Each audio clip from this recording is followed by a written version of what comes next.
بسم اللہ الرحمن الرحیم۔ آج کی تراویح کے چند اہم نکات۔ 12ویں تراویح۔ آج کی تراویح میں 14ویں پارے کے 13ویں رکوع سے 15ویں پارے کے اختتام تک تلاوت کی گئی۔ جس رکوع پر اختتام ہوا تھا اس میں بتایا گیا تھا کہ جو لوگ اپنے آپ کو خدا کے حوالے کر دیں ان کے لیے یہ کتاب صراط مستقیم کی طرف رہنمائی کرے گی اور رحمت و بشارت ثابت ہوگی۔ اب فرمایا گیا کہ اس کی ہدایت اور رحمت و بشارت کی بنیاد یہ ہے کہ اللہ حکم دیتا ہے عدل کا، احسان کا اور قرابت داروں کو دیتے رہنے کا، اور روکتا ہے بے حیائی و سرکشی سے۔ تمام نیکیوں اور برائیوں کی جڑ انہی میں ہے۔ عدل یہ ہے کہ جس کا جو حق بنتا ہے ہم بغیر کسی کمی بیشی کے اس کو ادا کریں، خواہ حقدار کمزور ہو یا طاقتور، اور خواہ ہم اس سے راضی ہوں یا ناراض، اس کا حق کسی حال میں نہ روکیں۔ احسان عدل سے زیادہ چیز ہے، یعنی یہ کہ ہم فیاضانہ اور کریمانہ سلوک کریں، پھر رشتہ داروں پر عدل و احسان کے علاوہ مزید اپنے مال خرچ کریں۔ اسی طرح بدکاری، بے حیائی کے کاموں سے اور ہر اس کام سے جو ایک شریفانہ معاشرے میں اچھا نہیں سمجھا جاتا ہمیں بچنا چاہیے، اور اپنی طاقت اور اثر سے کوئی ناجائز فائدہ نہیں اٹھانا چاہیے۔ 2 گروہوں کا ذکر کیا، ایک وہ جنہوں نے آخرت کے مقابلے میں دنیا کی زندگی اور اس کے عیش و آرام کو ترجیح دی۔ ان کے بارے میں اللہ کا فیصلہ ہے کہ وہ انہیں سیدھا راستہ نہیں دکھائے گا اور ان کے دلوں پر، کانوں پر اور آنکھوں پر مہر لگا دے گا۔ لازماً یہ آخرت میں انتہائی نقصان میں رہیں گے۔ دوسرا گروہ ان لوگوں کا ہے جو ایمان لانے کی وجہ سے ستائے گئے تو انہوں نے گھر بار چھوڑ دیے، ہجرت کی، راہ خدا میں سختیاں جھیلیں اور صبر سے کام لیا۔ ان کے لیے یقیناً تمہارا رب غفور و رحیم ہے۔ لوگوں کو دین کی طرف بلانے کے لیے ہدایت دی کہ اپنے رب کے راستے کی طرف حکمت اور اچھی نصیحت کے ساتھ دعوت دو، اور بحث کرنا پڑے تو اس طرح بحث کرو جو پسندیدہ ہے۔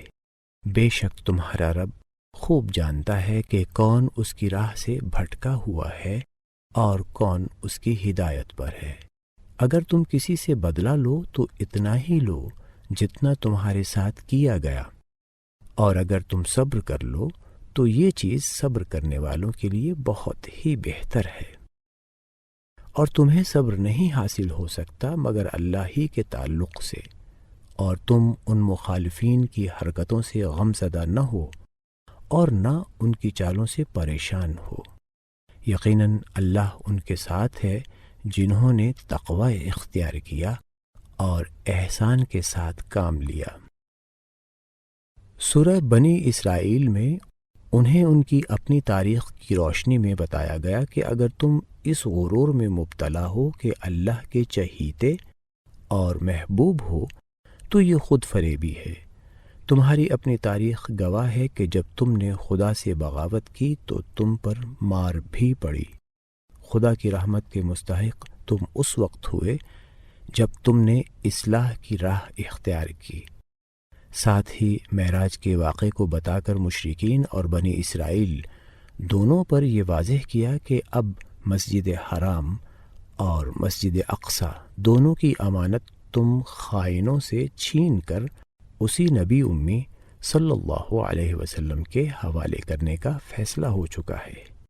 جس کو سرخرو ہونا ہو وہ اپنی روش بدل کر اس رسول کی ہدایت کے مطابق کر لے، ورنہ اپنی ضد اور سرکشی کے نتائج بھگتنے کے لیے تیار ہو جائے۔ اسی ضمن میں اخلاق و تمدن کے وہ بڑے بڑے اصول بیان کیے جن پر زندگی کے نظام کو قائم کرنے کے لیے محمد صلی اللہ علیہ وسلم کو یہ آخری کتاب دی گئی۔ یہ گویا اسلام کا منشور ہے، جسے مدینہ میں اسلامی ریاست قائم کرنے سے 1 سال پہلے سب کے سامنے پیش کر دیا گیا، کفار مکہ کے سامنے بھی اور اہل کتاب کے سامنے بھی، اور اب تمام انسانوں کے لیے قیامت تک کے واسطے بھی یہی منشور کافی ہے۔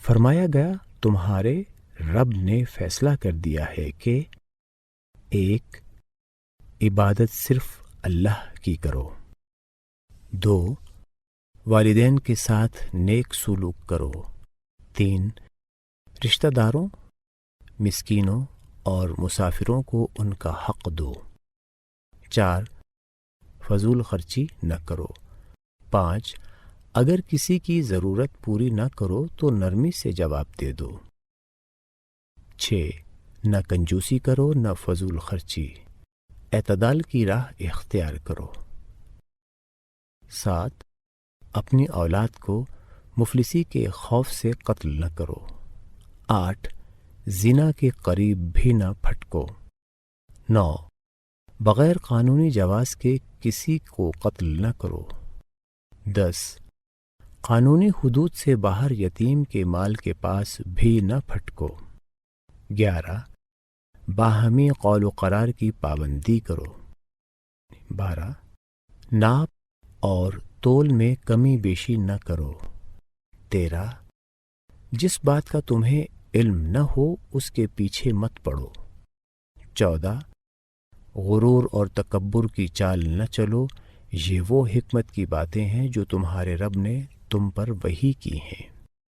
یہ آخرت کے منکرین تعجب کا اظہار کرتے ہیں کہ خاک ہو جانے کے بعد کیسے پیدا کیے جائیں گے؟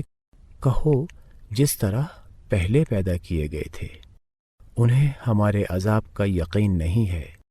کہو کوئی بستی ایسی نہیں ہے کہ ہم نے اسے ایک وقت آنے پر ہلاک نہ کر دیا ہو یا اس پر عذاب نہ بھیجا ہو۔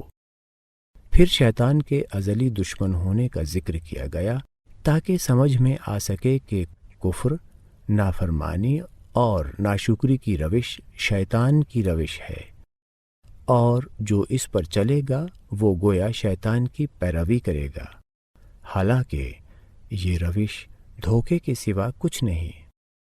تو اس رب کے کہنے پر چلنا چاہیے جو تم سب کا حقیقی رب ہے، جو سمندروں میں کشتیاں چلاتا ہے تاکہ روزی حاصل کر سکو۔